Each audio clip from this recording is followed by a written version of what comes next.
Ein Leben ist deshalb so bunt und vielgestaltig, weil Sie das Ehrige dazu tun. Man kann Ihre Arbeit unmöglich mit Gold aufwiegen. Wir können nur Zeichen setzen. Zeichen des Dankes, Zeichen der Anerkennung und der Wertschätzung. Und dieser Abend soll so ein Zeichen sein für Sie.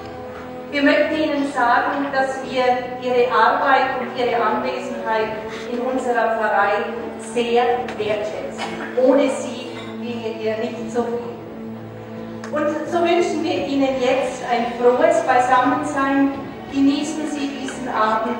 Lassen Sie sich ein bisschen verwöhnen mit gutem Essen, mit unserer Unterhaltung. Ich wünsche Ihnen zufriedene, frohe Stunden im Namen Jesu.